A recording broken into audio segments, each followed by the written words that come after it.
There's something for every imagination at your local comic shop.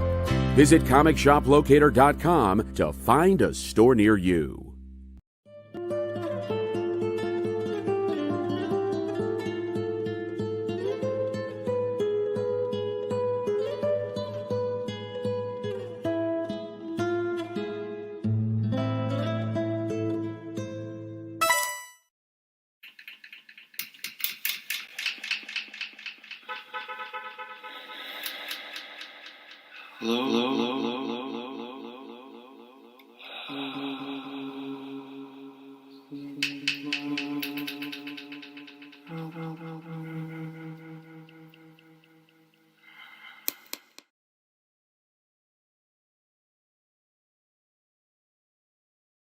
Here it is. Yo, you're showing them your back, brother.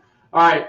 Now the frame shrinks a little bit, so we gotta be aware of that. So we want to first show off the books and stuff like that. So let's let everyone have a see of everything we got up here right now. Plus, everyone wants to see Al. He's probably the most important element of all of this. Jimmy, all right. Welcome back. All right, so everyone, thank you very much for hanging out with us. Sorry, we had a little bit of a hiccup in the beginning, so we're starting a little late.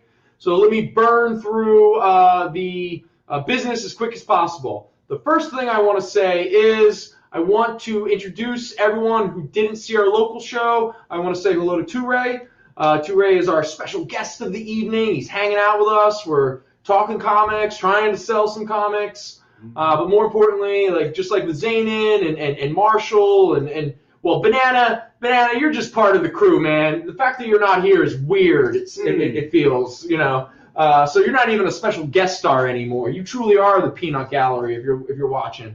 So what's my status? You are a special guest star. Special guest star. Yes, a Comicrypt Hall of Famer. You know. I like that. Yeah, you know, like we can start a Hall of Fame wall. There you go. Yeah. We'll start getting some, about that. get some photos up there. Yeah. You can be all Italian so you can do the right thing. Man, you're already starting, dude. Already, I want to. Your own, your cousins, your friends. Which wasn't brothers. So, hello everyone. We are Fatjack's Comicrypt. I'm Brendan. That's Al, and like I said, and I'm Toure. Great to have you again, buddy. So we are here to sell some comic books. So this is how it works. We're a claim sale show. Most likely, you are going to be able to interact in the chat. So if there's any books up here that you are interested in claiming, please be as specific as possible. Some of these titles, will have multiple issues of Morbius. Please be as specific as possible so there's no confusion if a couple people claim stuff at the same time. The experience is very good at maintaining timestamps. As far as we're aware, I think whether you're watching on YouTube, Facebook, or Twitch, some are a little bit quicker than others. We have no control over that, so I apologize. I think at this point, did we figure out that YouTube is a little? I believe YouTube is like a second faster. Okay. Or maybe Twitch is the fastest, but nobody really does Twitch. Yeah, because we have a middle-aged audience. We're lucky they're on our computers. Yeah. But if for any reason you have any difficulty claiming stuff in the chat, you can't interact in the chat, whatever the case may be, you can always give us a phone call here at 215-963-0788. Also, if you are here in the Philadelphia area and you're able to stop by our Center City shop, anything you claim tonight will be held under your name behind the register. Please come on in, pick it up. If it's more easily accessible to go to our Oakland, New Jersey shop, we will send the books over there for you to pick up. If you are outside of the area and you need us to ship you books, if you've done some business with us before, we probably have your contact information, your shipping information. If that's the case, Al sends out the invoices earlier in the week. But if you are possibly maybe shopping with us for the very first time, we're going to need you to contact us, email us at fjccshow@gmail.com. That's the show's email. Al handles that. That is how we're going to get your contact and your shipping information so Al can get you an invoice and get the books sent out to you. Now, when it comes to shipping, right now, we'll let you know if anything changes, but we're still doing the whole whatever the first item you claim or you purchase, it's $7. and then everything after that, increases the shipping costs, but we will do our best to consolidate and keep the shipping as low as possible. Like I said, we're not here to make money off of shipping, okay? Sorry.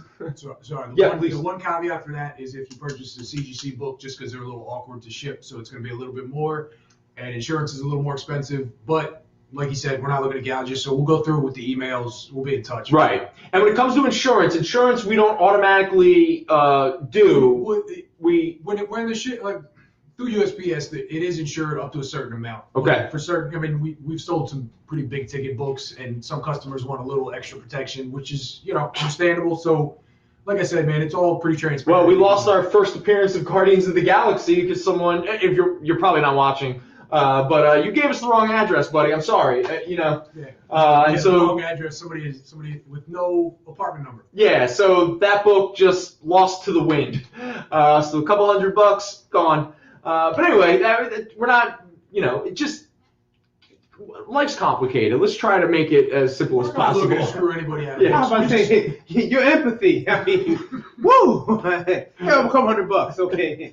Wow. Well, All right. That's why we do the show, so we can get rid of a couple $100 worth of merchandise. Yeah.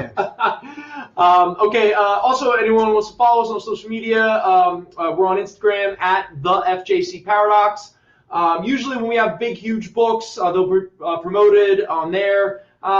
Really didn't have much. This is a little bit more of a free-for-all. Plus, I was more looking forward to 2-Ray, and maybe I didn't really think this one through. You did bring a lot of black books out, though. Right? Did I now? That's just more his deep-seated racism. Yes, there you go. Yeah. Because anyone who watches this knows, man, I have some real questionable opinions about stuff. Hey, man, don't lean on Chuck. Oh. It's okay. It's all right. You didn't know. Well, we got to take care of Chuck. Chuck is, our spirit animal. There was a former employee named Chuck. No relation, I take it. No, none whatsoever, because Al and I never met him, so he doesn't exist. Oh, That's right. Okay, so let me think. Have I not done? Oh, yes. So tonight we're trying something a little different. We did this on the local show. So we're very fortunate. Aftershock Comics, they send out an ambassador once a month, and this ambassador shows up and sometimes shares with us some what is referred to as the Aftershock Ambassador exclusive variants. So we were very fortunate today to have gotten 2 of them. We gave away the first one on our local show, and now tonight we are going to give away the second one. They're the same exact one, so don't think anything of it. So this is My Date with Monsters #1. So this is how this works. If you claim anything on the show tonight, doesn't matter what it is, doesn't matter if it's a $1 book or a $400 book, your name will go into the brown paper bag, and at the end of the episode, 2-Ray here will pick your name out of a hat, and you might win this free Aftershock Ambassador exclusive variant. So you're saying it doesn't matter if I spend $1 or $400, I still can get that chance to win. It's very possible. But in all fairness, because you are actually on the show with us, if you want to claim anything that is on here, you have to pull your phone out or a computer, and you must claim it in the chat. It is the only way, to avoid any issues with the experience. Keep it fair and even. To keep it fair and even, yes. Because one thing, as much as it's a special occasion to be here on Fatjack's Comicrypt's live stream show. I mean, that's a big deal. We don't want to give you too many extra one-ups on the audience. And I'm here for the audience. Yes. Or if you want to wait till a commercial and just take whatever you want. That's what I'm saying. I was gonna be that discreet about it.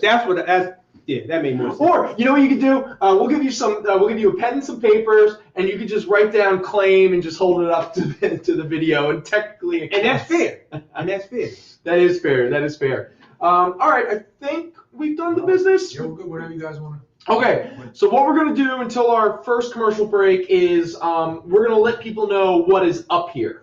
But one thing I will say, because I did forget this part, no matter what we're talking about, and if you watch the local show, it's very likely that 2-Ray and I might get into some deep conversations. We have a bad habit of doing that when we're around each other a lot.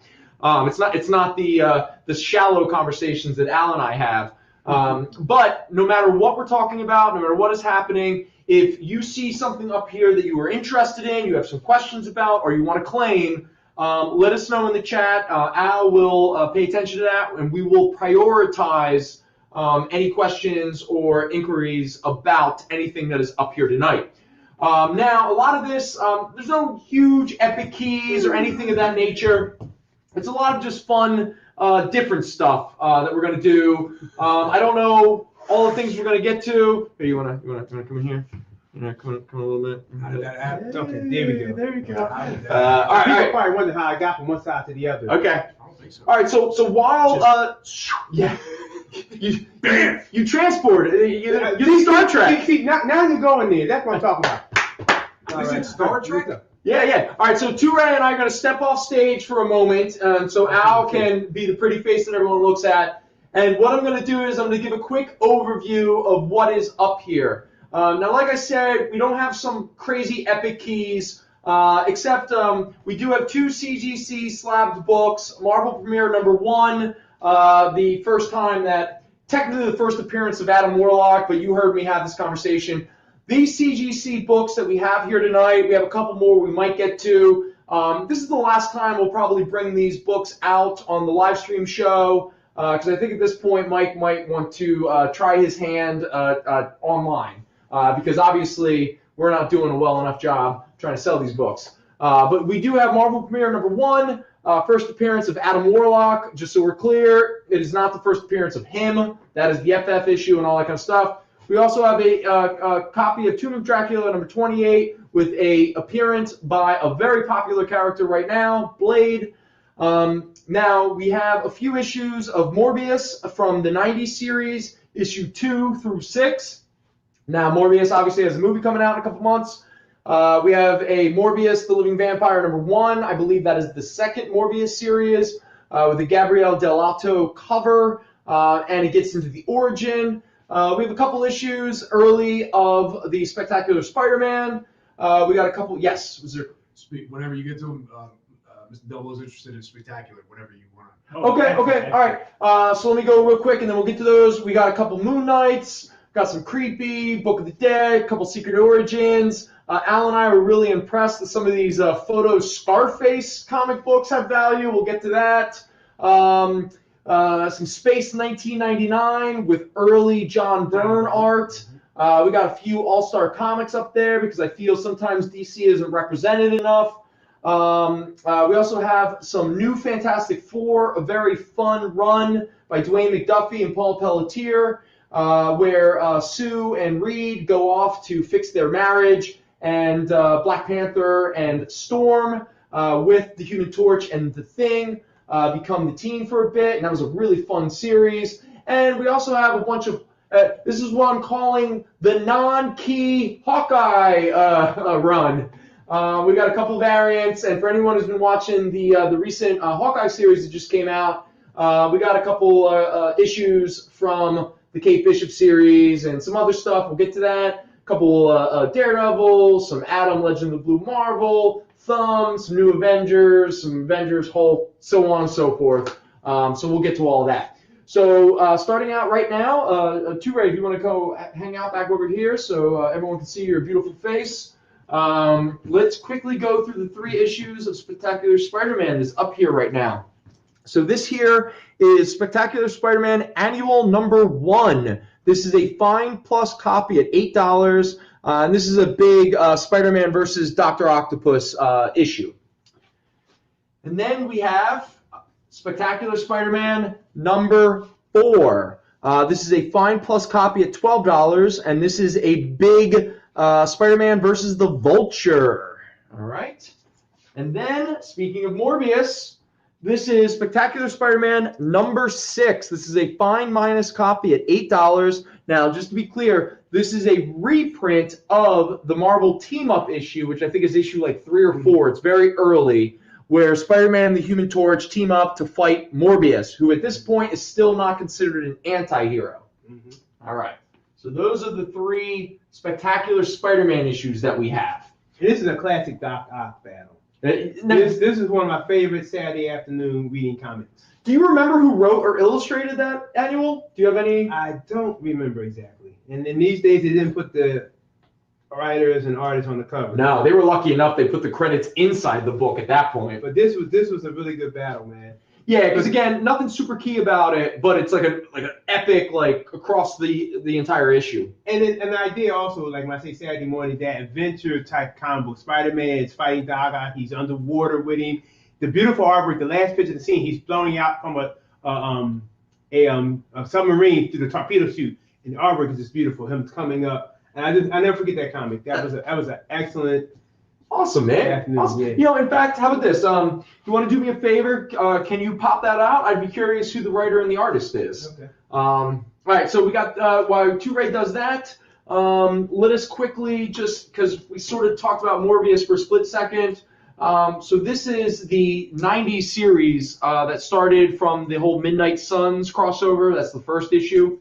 And then this is issue 2, 3, and 4. This was Spider-Man. So let's show these off. These are all high grade. This is issue number 2. That is a $4 book. And then we have issue number 3, another high grade. Now this is where Spider-Man shows up for 2 issues. This is also $4. Really cool Ron Wagner and Ron Garney art. Mm-hmm. This is number 4. Again, some more Spider-Man, high grade, $4. And then we get, for anyone who's watching our in 20 years. First appearance of Basilisk. Who knows? You might see this character show up in a Morbius, the 3rd movie, for all you know. Look, it even says it's his greatest nemesis. But this is issue number 5. It's a high grade copy at $5. Oh, thank you, Two-Ray. And then we have a very fine plus copy at $3, and that is because it's a little rolled here, whatever the case may be. And you got the Hawk. Now, and then this one is this is from a few years ago. This is the 2nd solo series of Morbius. There hasn't been that many. This is the first issue of that series with a gorgeous Gabriele Dell'Otto cover. This is a high-grade copy at $8, and this gets into sort of a modern updating of Morbius's origin, which is a little bit more akin to what they're doing in the film, as far as I'm aware. So, Two-Ray, out of curiosity, who is the writer? Is Phil Manilow. Okay, that makes sense. And then, of course, the artwork is Rick Buckler. Oh, it's Buckler. Okay, excellent. I mean, this is just... Yeah, you want to show it off? An excellent book. Yeah, there you go. Two-Ray, do you still own every book you ever bought? Do you save your collection? No, I sold some of my stuff, and then you buy a house and. Oh, and Jim Mooney did some of the art as well. But here, the thing I was telling you about the last. Yeah, show it off. And really point it up to the camera. Oh yeah, look at that. That's very cool. There you go. Got it? There you go. Yeah, look at that. I mean, triumphant Spider-Man. Very cool. Thank you, Two-Ray. I appreciate that. Just the aspirational aspect of the hero on full blast. Yeah. I mean, what is one of the all-time greatest Spider-Man moments ever? It's the whole him lifting up the building. I mean, that is one of the was on him. greatest images. Yes. Okay, I do this every now and again and do a quick check-in with Al real fast to make sure we're all good. Okay, all right, so let's... You guys let your hair down, do what you want. Okay, so I guess I'll just throw this out there. Two-Ray, do you have anything that is up here that you would like to show off? Just kind of let people know? I would have to go with the new Fantastic Four. Okay. We got to give credence to the late, great Dwayne McDuffie. I mean... Dwayne McDuffie is a person who had an understanding of superheroes. True understanding. You can look at his work on Justice League, for example. The animated Justice League and Justice League Unlimited. Superb characterization. And that's what he did with the Fantastic Four. He put in... So when you talk about it, I'm going to show these off. Right. He put in the team up of Storm and Black Panther on the Fantastic Four. It gave you, dare I say, a cultural component he added to it. There was talks between Storm and Black Panther with Ben and especially with Ben Grimm, were just not only comical, but just insightful to the Black experience. And this is the type of writing you want. You want something that's relevant not only to your reader, but to people who are not familiar with those type of relevancies. And it just makes for a more enriching experience in your comic. And Dwayne McDuffie was a master at that, Artwork was good too. So all of these are high-grade copies at $4, just so we're clear, with gorgeous Michael Turner covers. Remember that. Did he do the interiors too? No, Paul Pelletier. No. Okay. Yeah, Paul Pelletier. Yeah. Oh, and then Reed and Sue are beginning to come back to the team. Now, did this lead into Hickman's run? No, it led into the Mark Millar, Brian Hitch run, Okay. which then led into the Hickman run. So this is right before. It's like 2 before Hickman. Yeah. Oh, a little return of the Frightful Four. I was a fan of the Frightful Four for some goofy reason. You said you were? Yeah, I don't know why. You like the Wizard, huh? I don't know. They're cool. Titania, the Trapster, Pace Pop Pete, Sandman at that point for a little bit. Okay, and now the team is back. That's issue 550 there. Now this is issue 551, but this is the Arthur Adams variant. Art Adams, man, great artist. And then we get the return of Doom. So there's 551, the non-Art Adams variant. That'll be Dr. Doom, thank you. Oh, so you're right. I didn't give him the respect he deserves because he did earn that doctorate. So I like Brother Voodoo.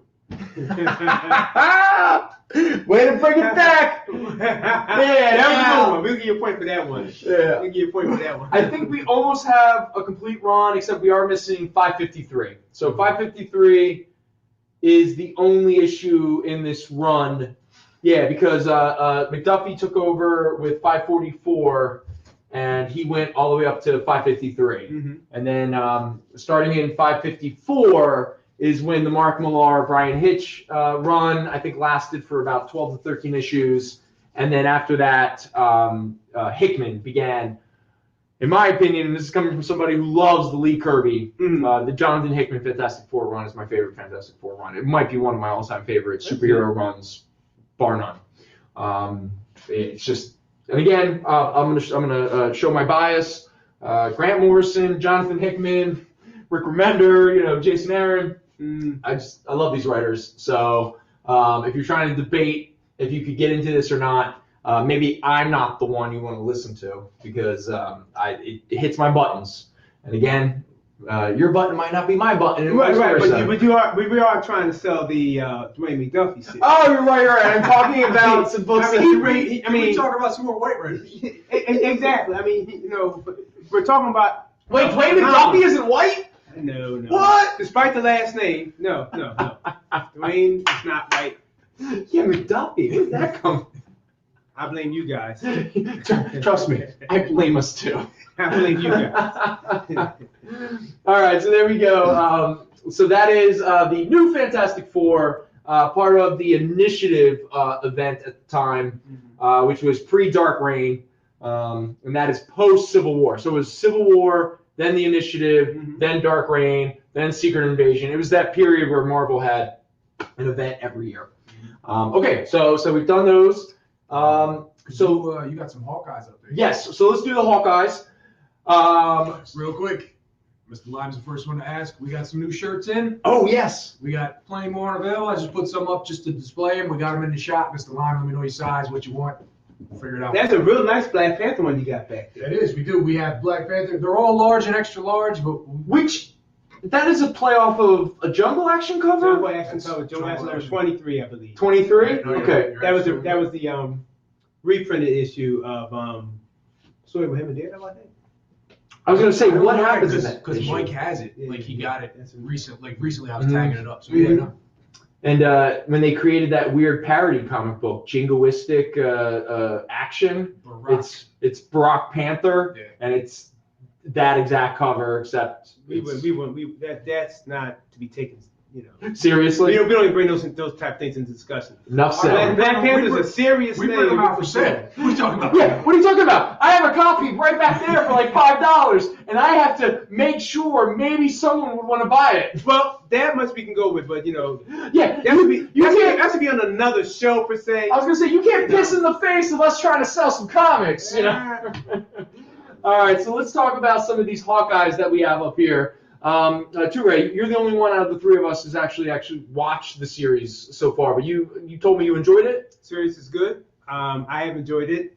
First episode I would call the Kate Bishop show because it's focused primarily on her. Mm-hmm. But good introduction for those who don't know the right, character. because obviously the MCU, Clint Barton has already been established as a character, so this is our first introduction to Kate Bishop. And what Marvel does and what it does best, even in MCU, they continue to have a good continuity. So I'm not giving you spoilers out, am I? You basically just get to see Kate Bishop in her building watching Hawkeye fight the Chitauri. Okay. And that famous scene that just took her away, and when he goes off the roof backwards and shoots the arrow up. That's very cool. I mean, and they even give another perspective of that whole angle, which is really good. Because her character she's an established elite gymnast, an elite archer, and all that. So even in the comic books, she was inspired by Clint.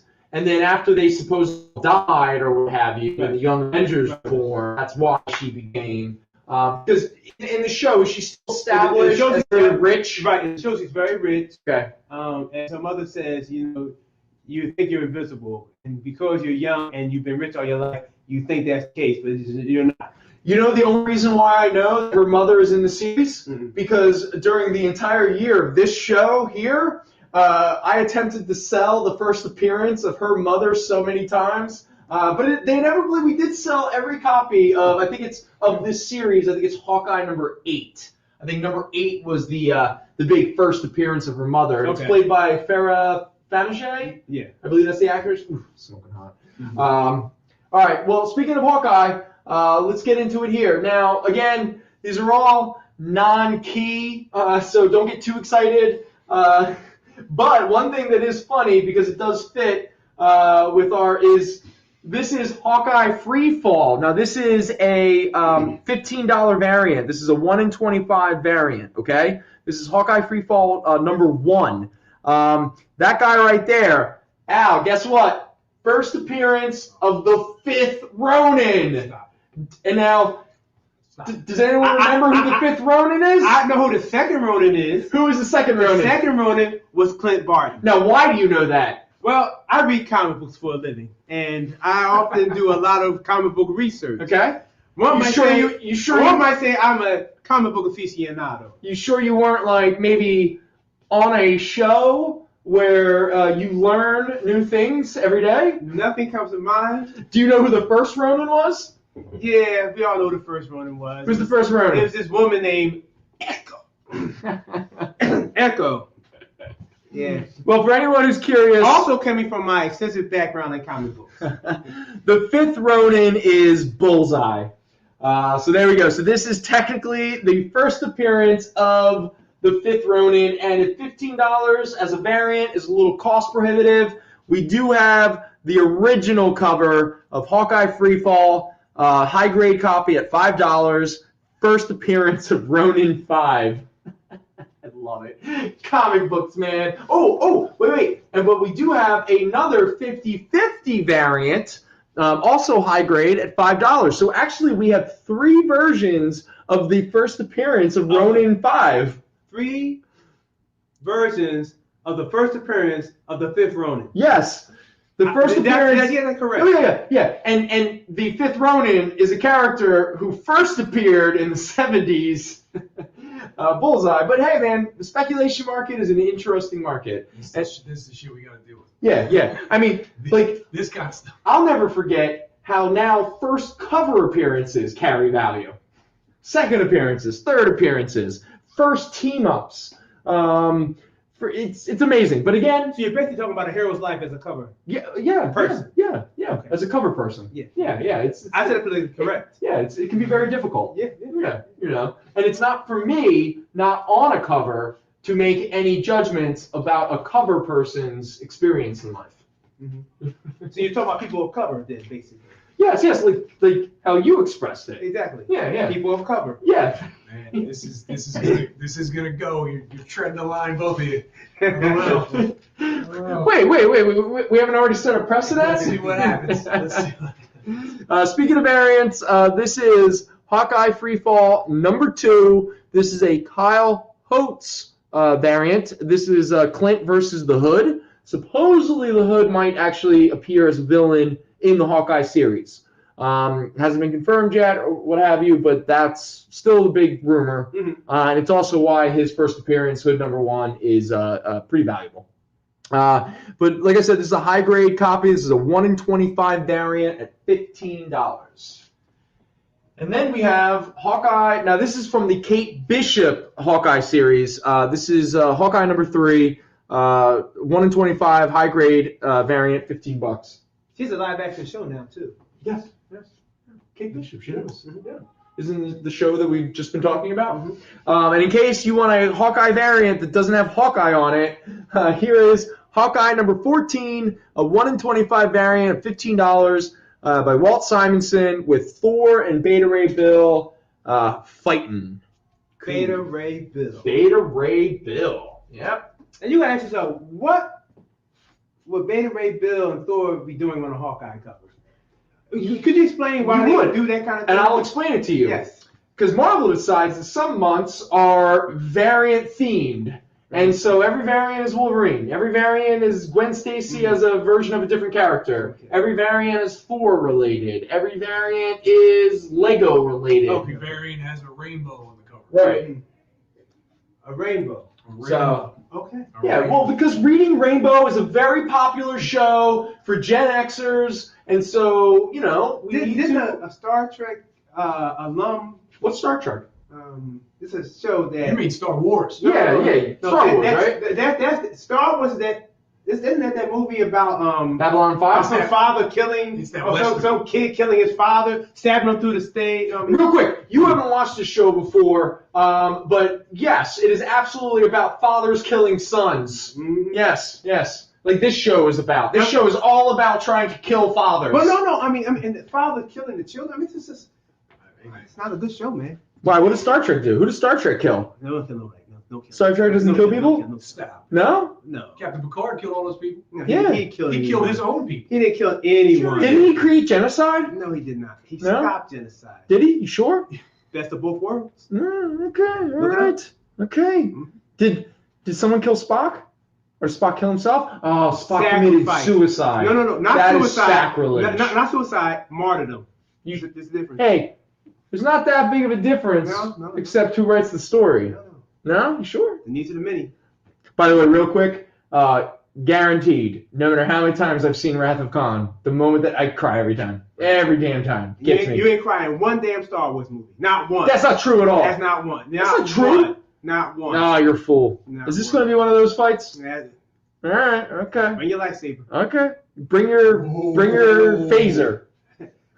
You guys need weapons. We got a camera. You got fists. All right, so real quick, most of the Hawkeye series on MCU is very inspired by this Matt Fraction run of Hawkeye. But Matt Fraction run was extremely popular, and it's become very, let's say, valuable. Mm-hmm. So these are the only 2 issues we have of the Matt Fraction Hawkeye run, but they are Kate Bishop focused.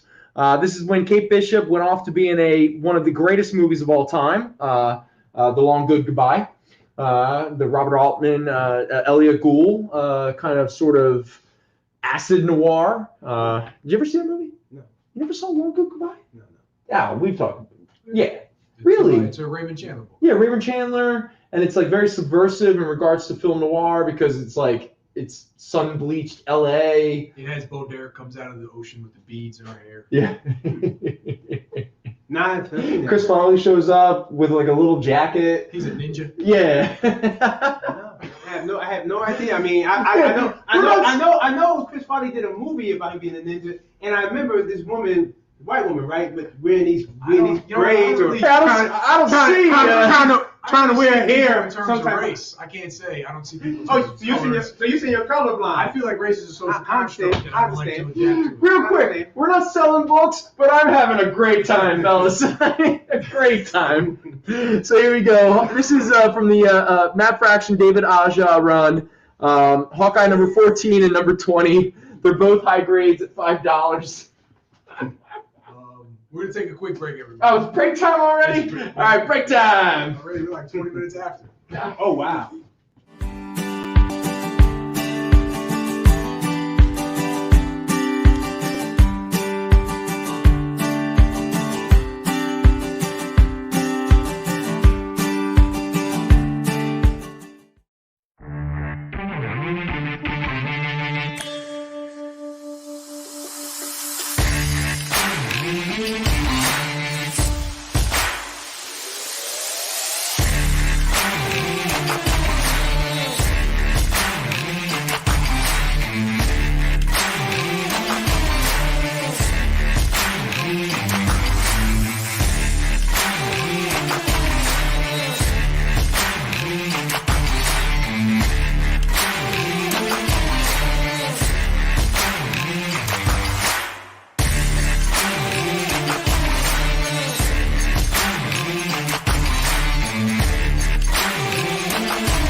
I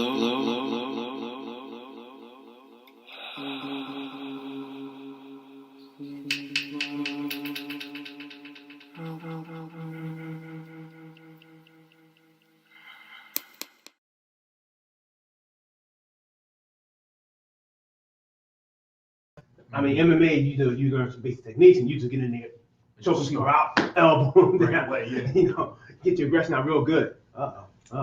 Oh no, you were having a conversation, and like we've been live now for like the past 5 minutes. Wow. Everyone heard your great love of MMA. Wow. You know, your very controversial stances on. Man, you know that You were there on January 6th or something.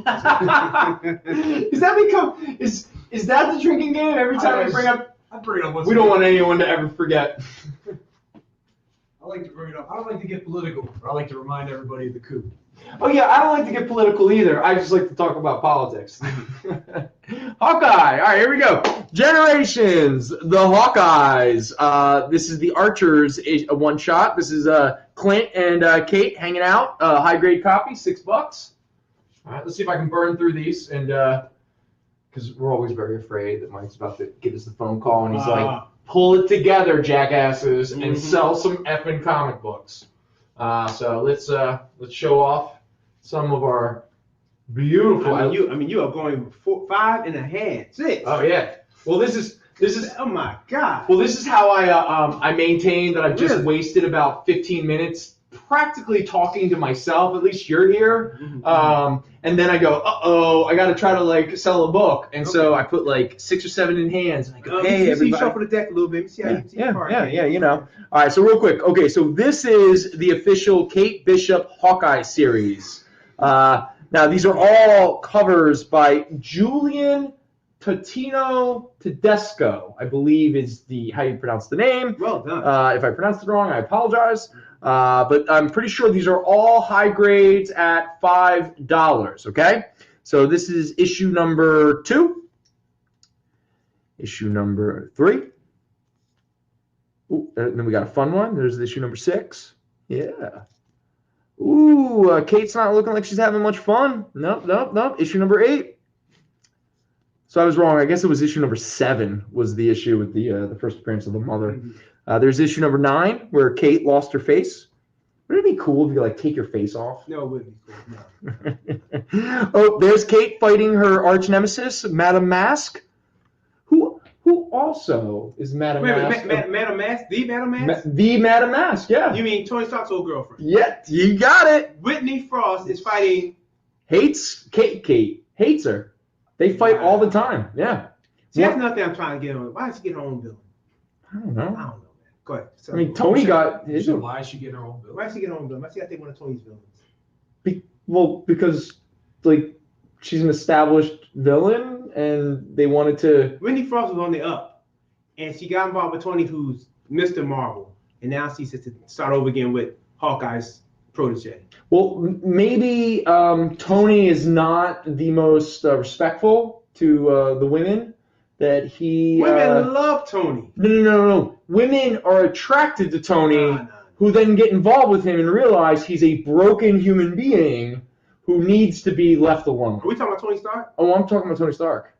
You know, the MMA fighter? You're talking about Don Draper? Yeah. It is. I'm going to laugh because I didn't know what the hell he's talking about or what he's referencing.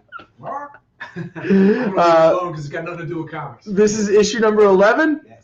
That's the key. That's the rule. And then we got, issue number 12, the first team up of Kate Bishop and Laura, the X-23 Wolverine. Another guest appearance. Yeah, another guest appearance. It's comic books. No. How many guest appearances are in comic books? Too rare. I got a comment from Mr. Xenon. And he then says you gotta let it go, man. Frost and Stark, that was a long time ago. Number 13. Ooh! It's true. Tony let it go. He said that beef, man, and he capitalized long. I'm just saying, long time ago. Thank you, Mr. Xenon, for joining us. Thank you, man. Always good to see you, buddy. And some of these heads, you see, these guys are great. That's what you want. That's what you want. Every time I talk about how like we live and die based on the chat, that's what we're talking about. Because we don't need to hear bitching about the Eagles. Everybody's disappointed. No, I know. It's just sometimes you just gotta like pretend it didn't happen. It's basketball season, people. It's MMA season. Oh, gosh, the Sixers lost in overtime last night, or the last minute. Oh, god damn, it sucked. You don't suffer these type of defeats in MMA. I'm just saying. You say it to Ronda Rousey. So wait, are there no ties in MMA? There's ties. You know, it's called chokeholds and. That's a tie? Arm locks and all kinds of this ties. Yeah. So you're not joking. You actually really like MMA. Hell yeah. All right. Do you think Tony likes MMA? Tony Stark? Yeah. I mean, you see him at shows all the time.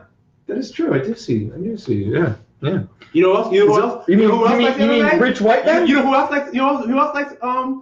Rich black men like Chala. Loves MMA.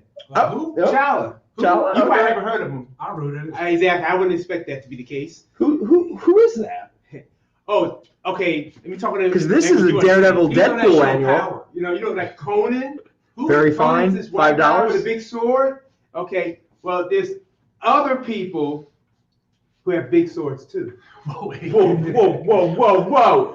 We can talk about violence, we can talk about race, we can talk politics, but no sexual innuendos. I'm talking swords. Hello, we live in talking- America. we're talking about- Violence is okay, no sex. I was talking about sword, and I was just making a small reference. A small reference. Okay. A small Are you reference. indicating that It's a large reference when it's T'Challa, but it's a small reference when it's Conan. There we go. I mean, By the way, just so we're clear, who's wearing an earring right now of a comic book character? Is it you, Al? I mean, I would if It's not me. if I had ears, Yeah. but they're hidden. I wonder. Who? you got to represent. You've got to represent. What is that? But What I is think, that? I think it's an earring of Matt Murdock wearing a black mask. That's right. I forgot. Yes. Okay. Yeah. Matt Murdock.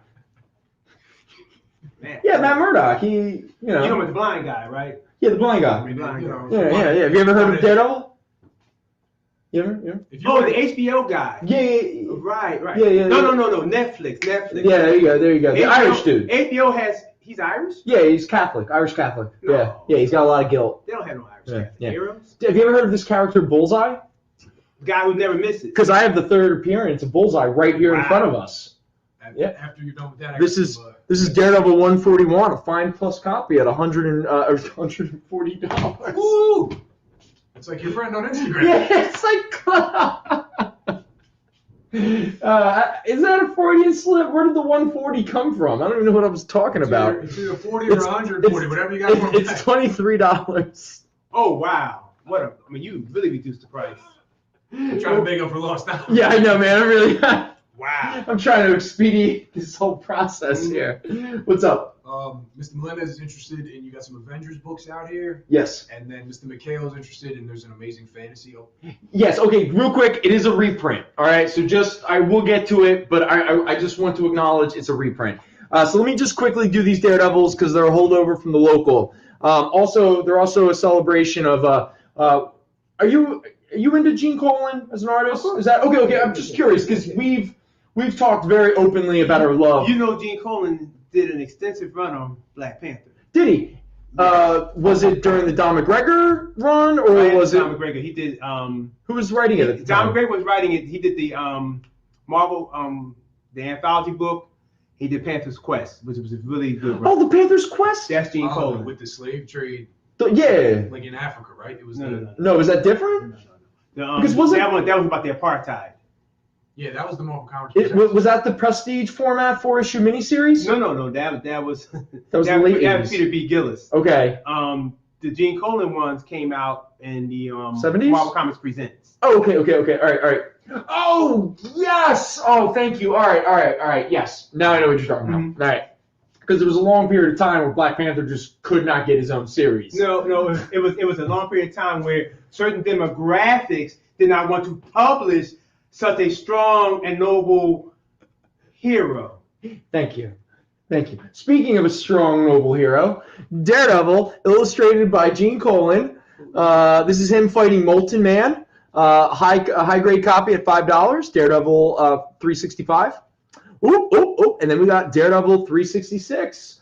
Daredevil versus Mr. Fear. Also illustrated by Gene Colan. High grade, $5. And then we got, this is a fun one. Daredevil and Black Widow versus Omega Red. Daredevil 368, very fine copy at $6. And then we got, Daredevil's fighting Ghost Rider. This is a very fine copy at $4. This is issue 372. All right. And now we are going People should to... want to buy the Ditto versus Ghost Rider just to see how Ditto takes that L. I mean, you have to think about that. Not even a chance, huh? I mean, you have to think about that. Is it happening again? Is the Zane all over again? Where you're pretty much just slowly pushing me out the door? I'm realizing how irrelevant I really am. Not at all. Are you looking for a job? Because you just got offered a job. But Mr. Xenon's interested if how you feel about the new Black Panther run. The new one, John Ridley? The first issue that just came out. Oh, we never even talked about it. Go on. I think John Ridley did a good job with the first issue. I was a little bit skeptical from the preview of his voice for T'Challa, but I like what he did in terms of having T'Challa address the Avengers issue. And anybody who read the comic knows what I'm talking about. And I like how he's handling the ideas of democracy, because T'Challa is not a supporter of democracy. And it makes sense that he wouldn't be, considering the fact that his nation has for 10,000 years existed as a monarchy and very successfully as such. You know? Plus, I like the whole idea of the sleeper agent concept, where anyone who's ever read the early Black Panther appearances and Fantastic Four, but more specifically the Avengers, is the idea that he distrusts all of them and always has other plans and backup plans. Right. And to be very honest with you, and I've said this before on the show, some of my favorite Avengers lineups is when Captain America and T'Challa are on the team at the same time. And something that got me very excited was at the last page where they kind of like tease some images of what's happening and the confrontation between T'Challa. It's kind of like this whole white America versus this black African. And by the way, Captain America is not white America, all right? Captain America is more punk rock than that. He's you know, if you want to be T'Challa and I'll be Steve Rogers, I'm totally cool with that.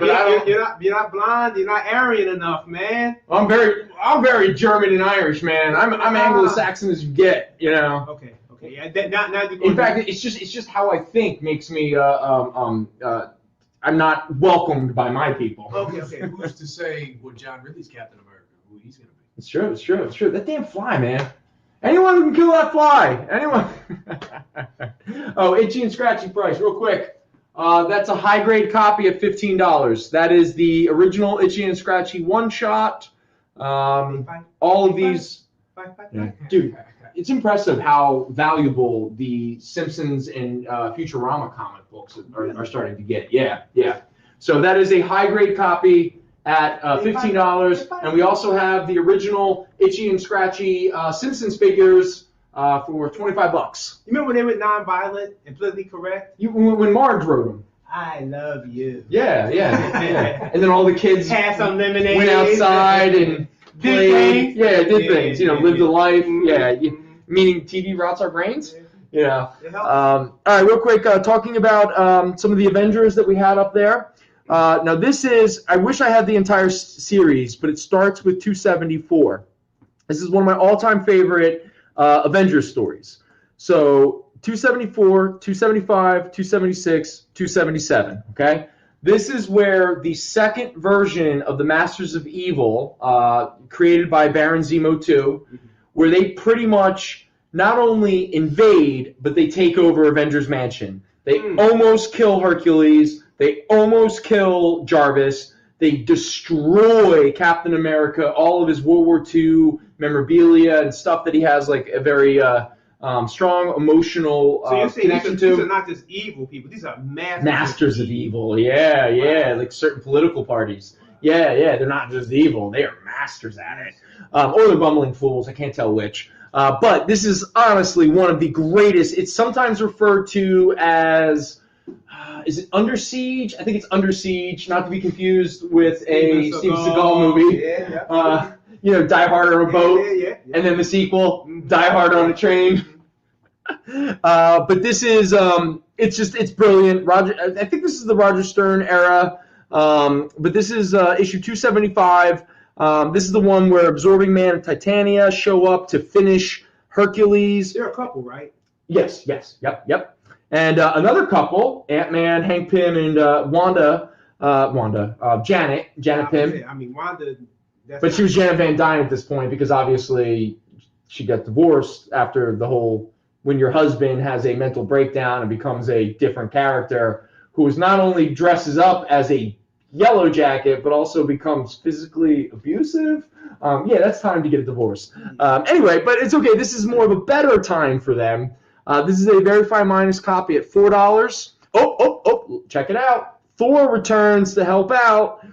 This is issue 276, a very fine minus copy at $4. And then the big finale, Captain America versus Baron Zemo, the destruction of Avengers Mansion, issue 277. This is a very fine plus copy at $5. You know that old Avengers Mansion used to belong to the Starks.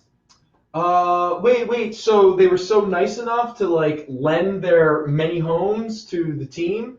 And think about it, Cap's going around there wrecking stuff he can't afford to pay for. Well, a Cap isn't wrecking it. His villain is. It's the same thing. Franchise ownership. Well, I'm also in the Masters of Evil were a bunch of Iron Man villains, and so Iron Man can't unclaim them. You can't have it both ways. You can't claim Madame Mask. Tony arguing that it's Iron Man's fault that Yes. they destroyed. No, but Yeah. Tony pays his bills.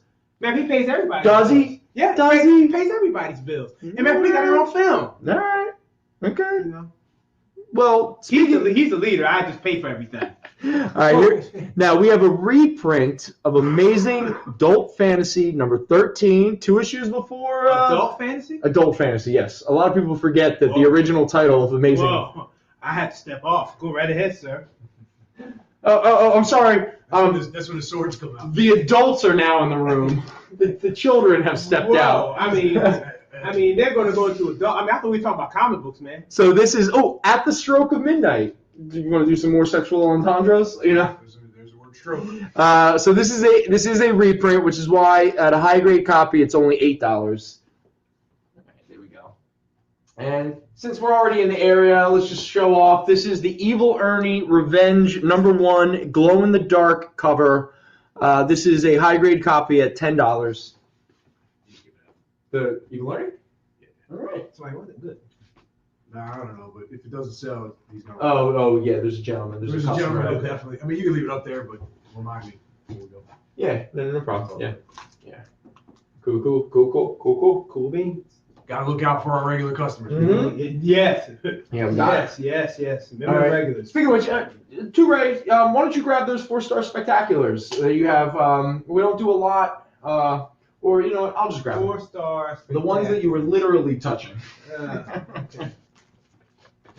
So here we go. Let's get a little DC in here because sometimes we get a little Marvel heavy. This is the 4-star spectacular Giants. This is issue number 1.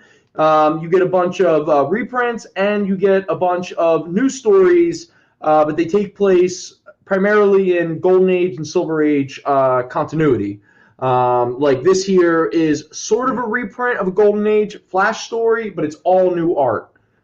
But this is a very fine minus copy at $11.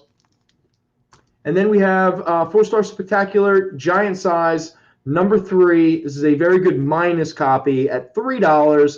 But you get yourself a Supergirl and a Superboy story. A Wonder Woman fights an elephant, and Green Lantern gets sucked into his own lantern. And then you get I was out of order. I apologize, but this is 4-star spectacular number 2, where Superboy punches a rhinoceros. Wonder Woman fights cowboys, and Elongated Man and the Flash fight. It's just the meeting between Elongated Man and Kid Flash. Let me ask you a question. You have an elephant getting abused and a rhinoceros. Those are 2 endangered species. Yes, agreed. What is your take on that? Oh, I don't believe it's right. Yeah, but they weren't in danger when that came out. Yeah, exactly. Yeah. See, Al's got a point. That was a good one. That was a good one. This is why I haven't been canceled yet, because Al, he But upholds how does me. that fit in today's society? Well, I'm pretty sure PETA would be very upset with us trying to make money off of books that have a lot of. I'm upset with DC, not us. Yeah, but we're Us still too. trying to profit from it. Right. So we are complicit That's right. That's true. in the chain of abuse. Yes. Anyway, issue number 2. This is a fine copy at $6. We're going to take a quick break, everybody. All right, break time.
They say it, and it's true, that everything is getting faster. You're not getting any younger, and time is the single resource that you can never get back or get any more of. So why are you wasting time wandering around a comic book shop looking for a new storyline to get hooked on? Hi everybody, and welcome to Minute to Skin It. Yeah! Spend 1 hour with Miss Jen and Bean, and they'll give you the leg up on all the latest books hitting shelves this week. Your pull list will be brimming with the hottest new books before your friends even hear about them. This is in Provenance of Secrets. This is The Heathens. I read Wolverine number 17. It's Minute to Skim It, every Tuesday at 7 Eastern, 4 Pacific, on The Experience, Comic Culture and Sales.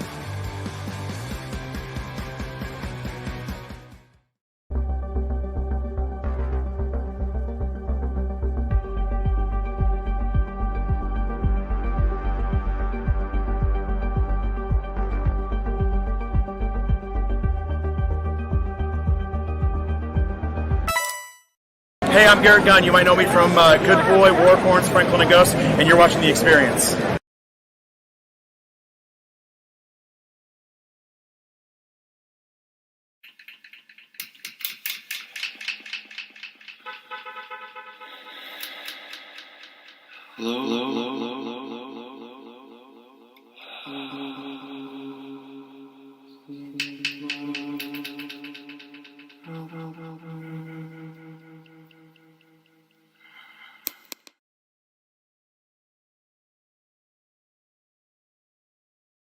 First, all my old stuff.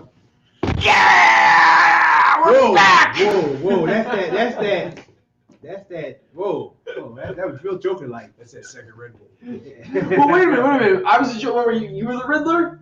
I was Riddler. What did you make out? You were the Penguin. Yeah, and you would be a good Penguin. Yeah, you would. And I'm the Joker. Right. We got it. Yeah, We're good. Just so everybody's clear, Penguin's the coolest Batman villain. Definitely, without a doubt. I'm just saying, putting it out there. All right, everyone, welcome back. We're hanging out. We got two right here. Al's hanging with us. And we got Brendan. It's me, this guy. And don't forget Al. Oh, no one forgets Al. Okay. That's for sure. I mean, again, we have another runaway star. Hey, you got a fly in here. Yeah, I know. It drives me insane. It's December, man. I know. You got a fly in here. And I swear, it's the same fly which probably lived many generations at this point. I can't kill it. Fly or something, man. Yeah, it's true. Nowhere. Yeah. Wow. The amount of times he lands on Al's forehead and I don't know how to tell him. It's just like, Wow, I man. can't I don't like feel that. I can't feel shit. All right, everyone. So we are back, and we're going to attempt to try to sell some comics. So you said let's point out some of the Moon Knights, right? You should point out Moon Knight. All right. There's a series coming out as well. Yeah, true. But we've kind of we've really hit that bell a lot over the past many months. We've been very fortunate to have some big keys. Okay. At one point, we had a Werewolf by Night 32. Werewolf by Night, first appearance of Moon Knight. Right. And he was a villain. And he was a was a villain. All right, okay. The hero was Jack Russell. Yeah. Werewolf by Night. You got it. Let's be clear. So then we had a Marvel Spotlight 28. Marvel Spotlight, beautiful story. Marvel Spotlight That cover, 29. Yeah, that Oh, was yeah. I love those. Do you know who does that cover? No, who did it? Don Perlin. Do you know who does the cover of Marvel Spotlight number 29? Jack I Kirby. do not. Yeah. Jack Kirby. Yeah. The king. We learned that doing this show. Wow. Yeah. So comic books are not only informative, but they're educational. Yes. As well as entertaining. Yes, but all of that. Wow. But yeah, we've also had what was that, like a Marvel preview or Marvel premiere, like that weird magazine style that Zanin got that I'd only seen like once in my life until we actually Yeah, I think it was Marvel preview something like that. Mhm. We've had a few copies of the Moon Knight number 1, the very beginning, the Doug Munch, Bill Sienkiewicz.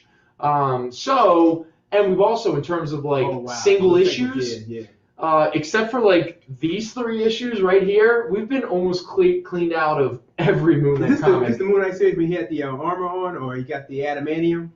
Well, this is that series, Yeah, I know. but these issues are way before that. Okay. All right. So first up, we get the cool little one shot Mhm. where you get Moon Knight and Shang-Chi. Shang-Chi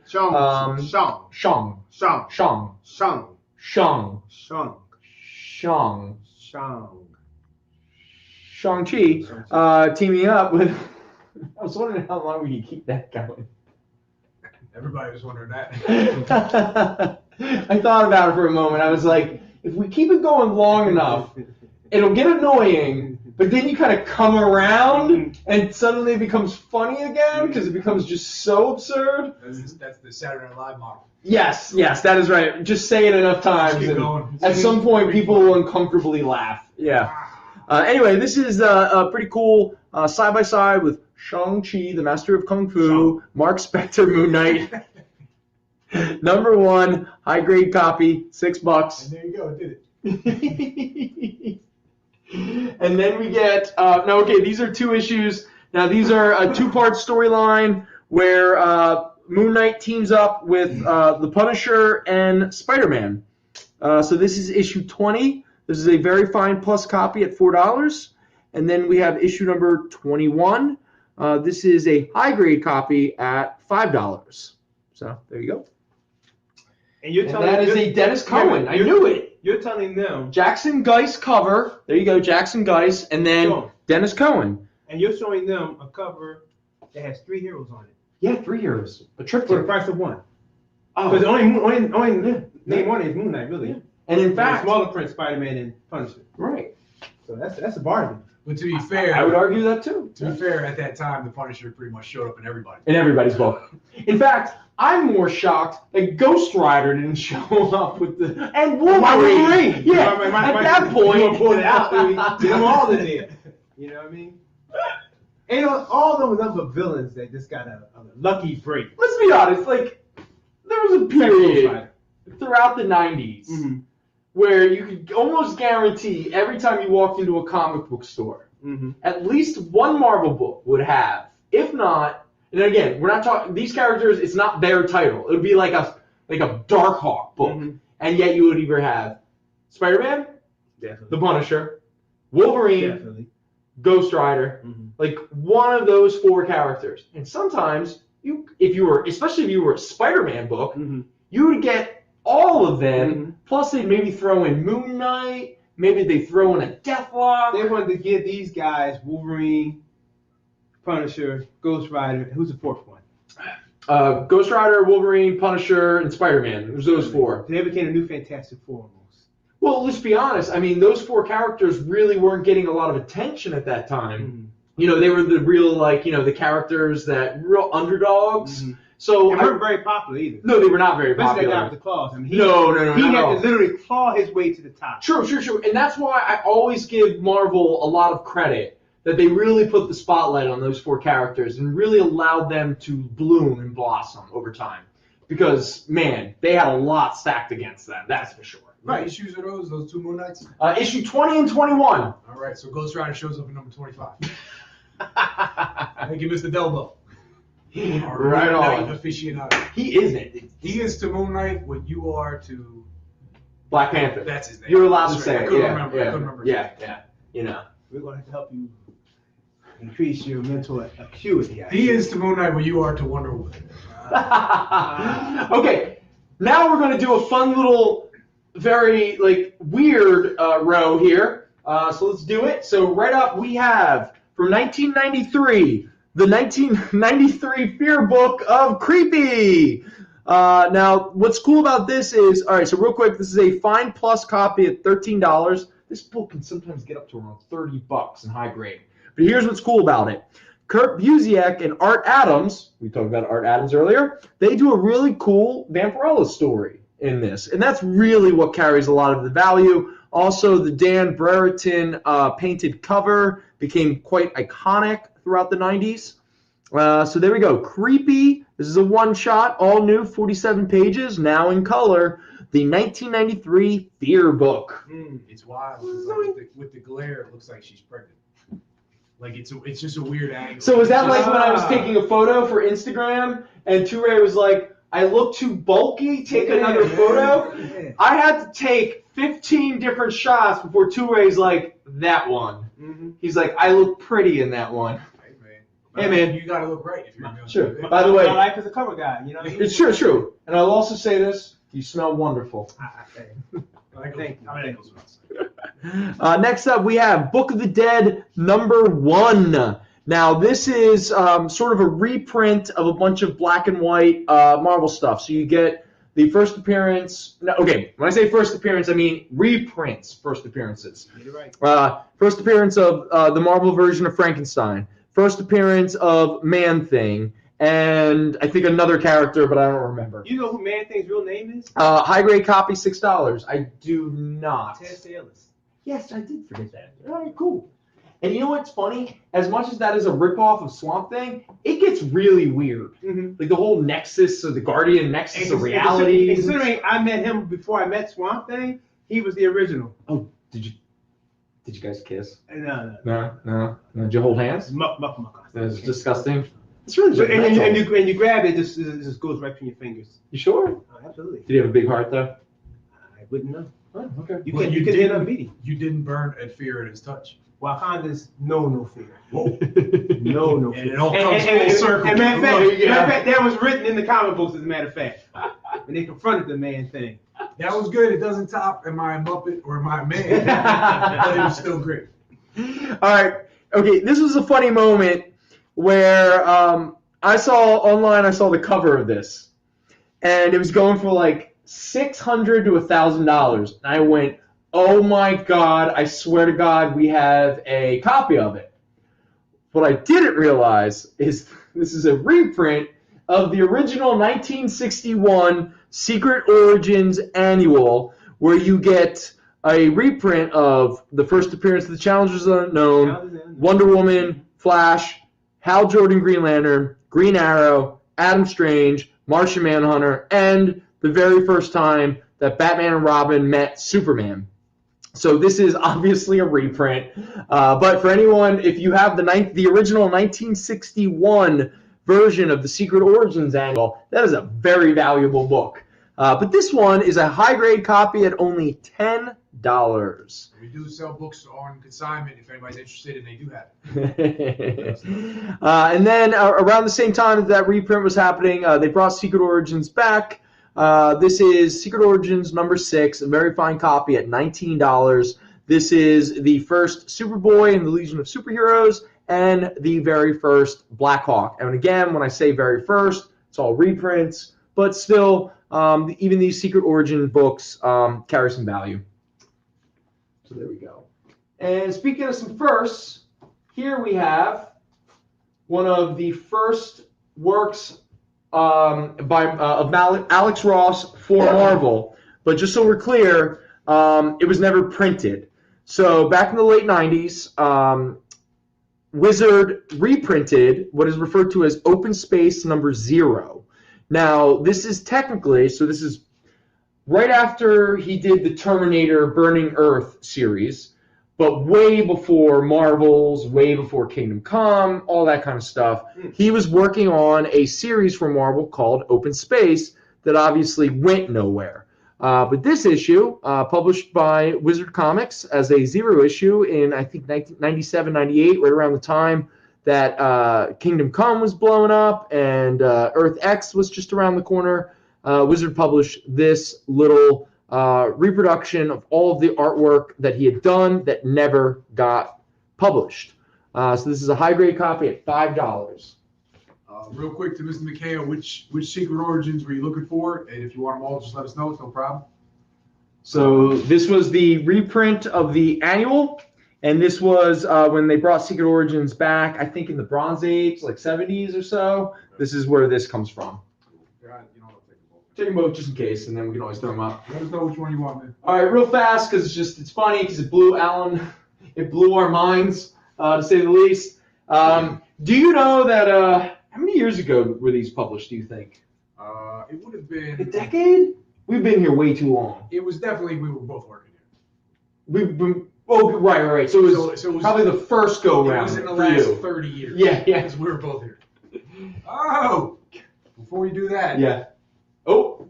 To Ray and to Brendan, I would like to introduce you to Zayden. Zayden! What's up, buddy? Zayden's in the chat. It's one of the few running themes that we have. Zayden shows up, and we appreciate you coming in. Zayden, go Birds.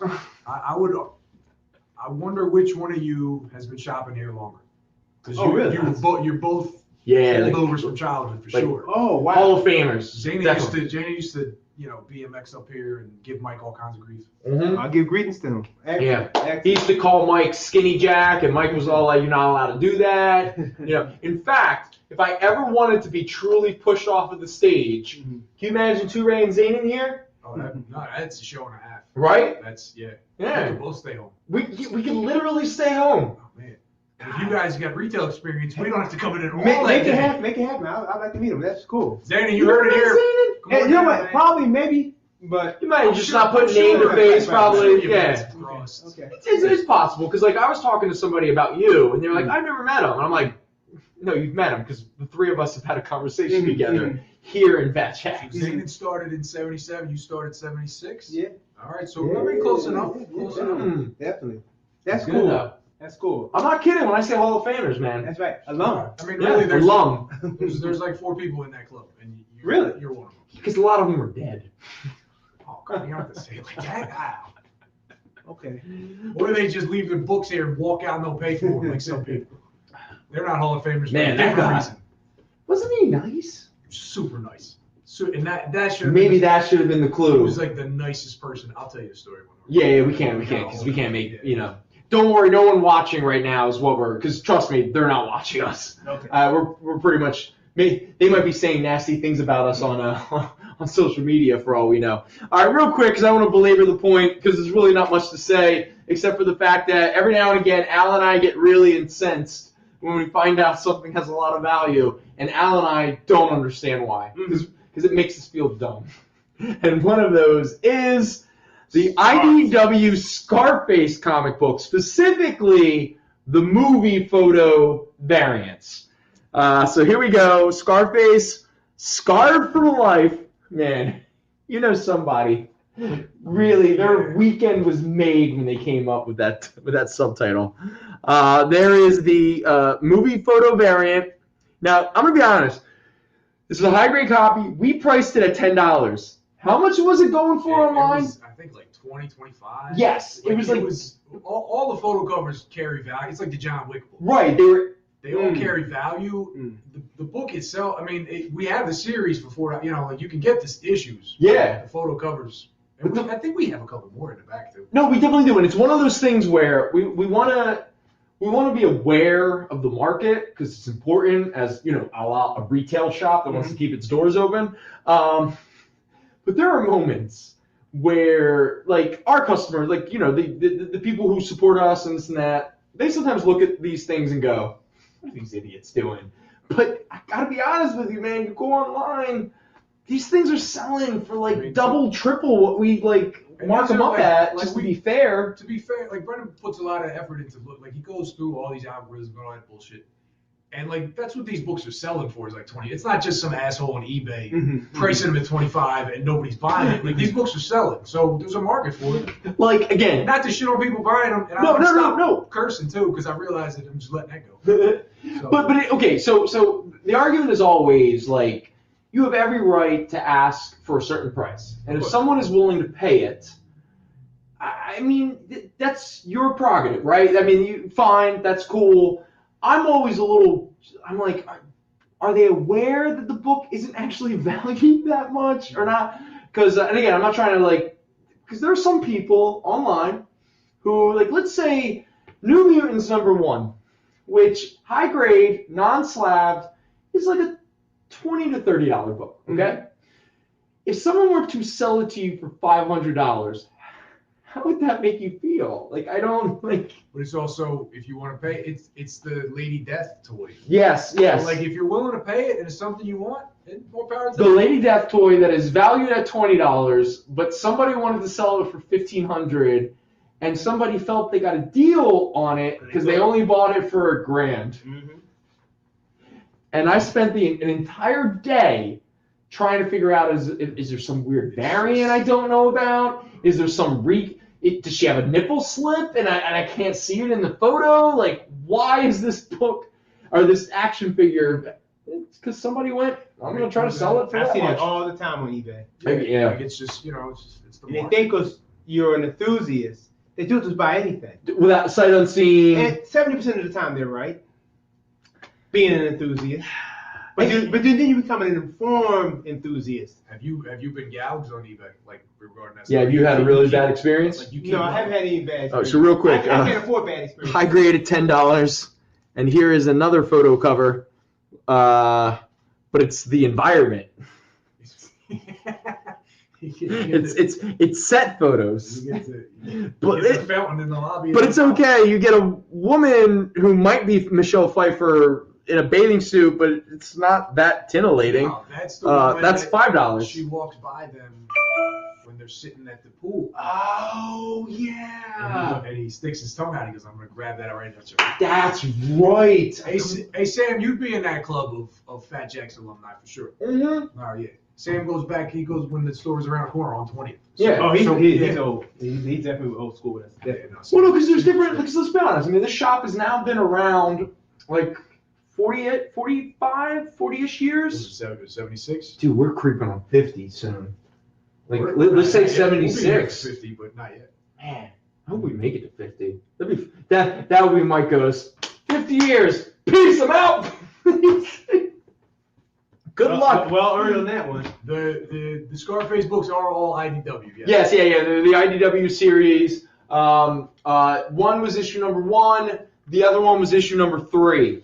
And the photo covers are all referred to as cover B. And if you're interested, Mr. Freeze, we got more, not the same issues, but I'm pretty sure we have a couple variants for other issues. There was like 2 or 3 series. There actually was a couple, yeah. But it's a sentimental place in my heart for Scarface? photo covers. Oh, for photo covers. Okay. Because the Gold Key Star Trek comic books, I was loving these live. I knew it before you even You said like the it. photo covers in them, not the painted covers? I had all of them. Really? I mean, I was Okay.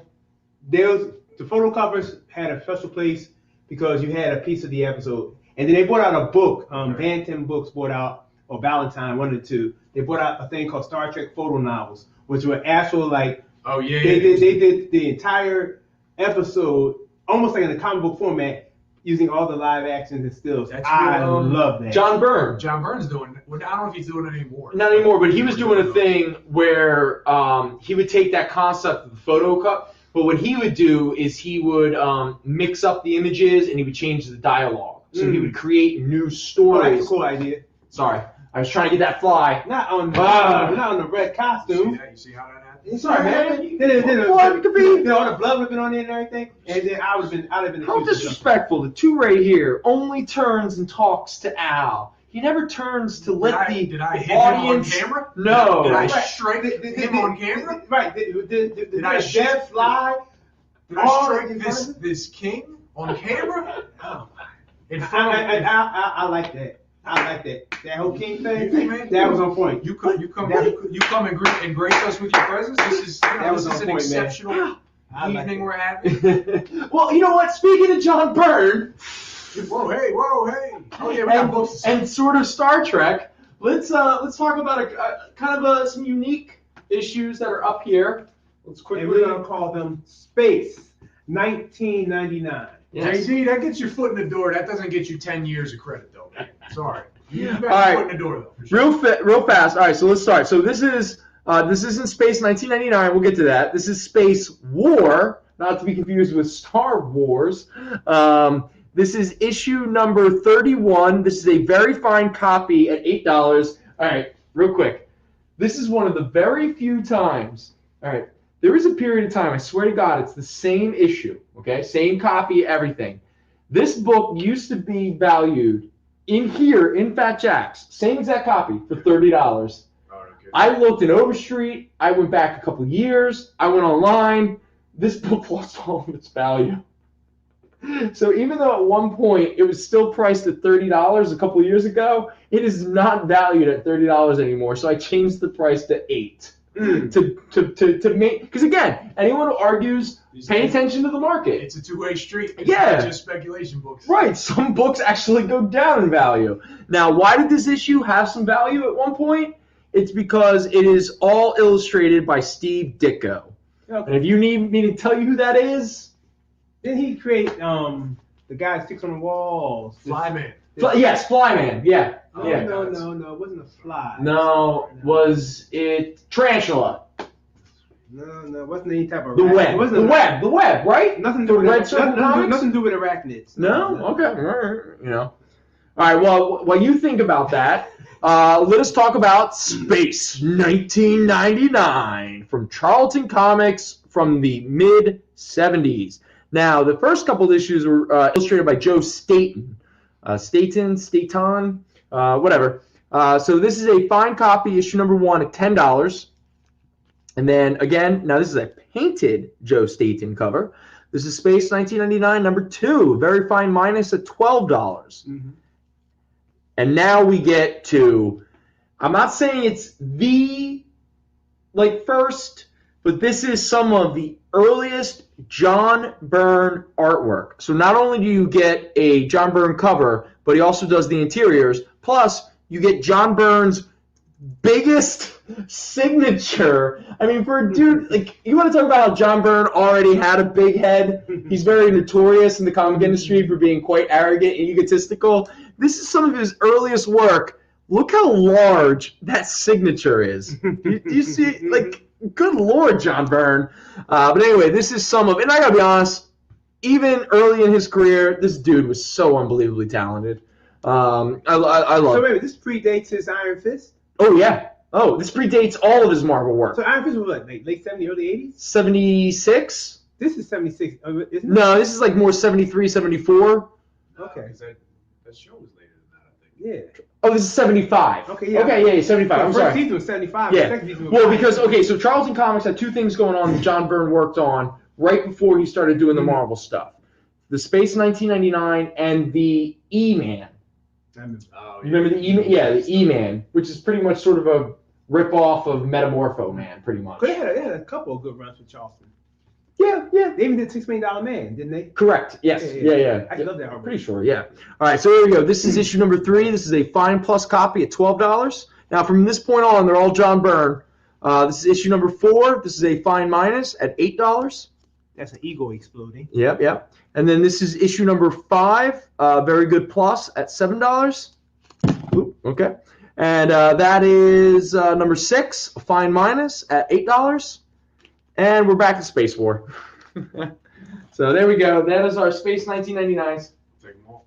Even Space War? Yeah. All right. Space War was the first claim by Mr. McHale. Thank you, Mr. All McHale. right. Thank you very much. Mr. McHale, if you don't want all the Space 1999s, just let us know. Pick and choose. I don't know if you knew that there were so many copies. Okay, yeah. So many issues. I'm sorry. Please. We'll put them off the side, but clarify in the chat to Al what you actually want.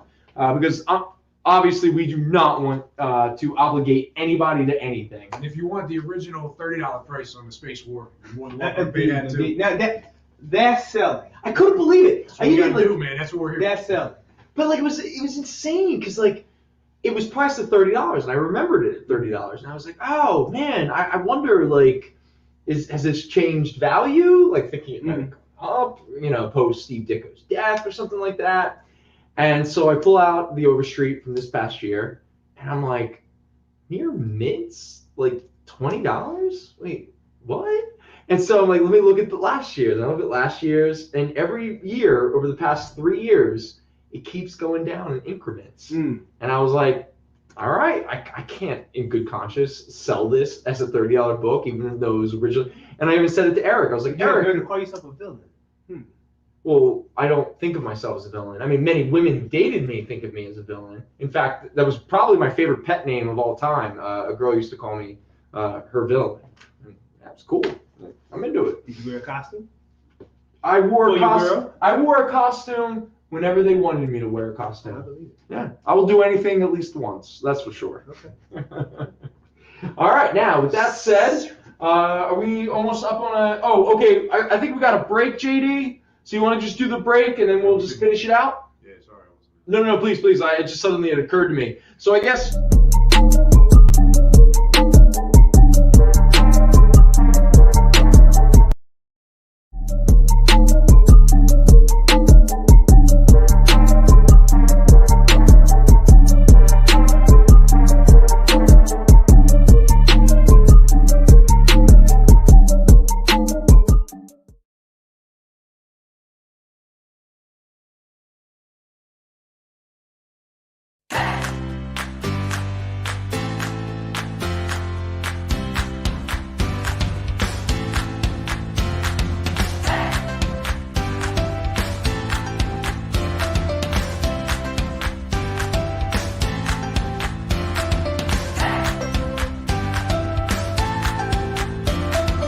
There's something for every imagination at your local comic shop. Visit ComicShopLocator.com to find a store near you.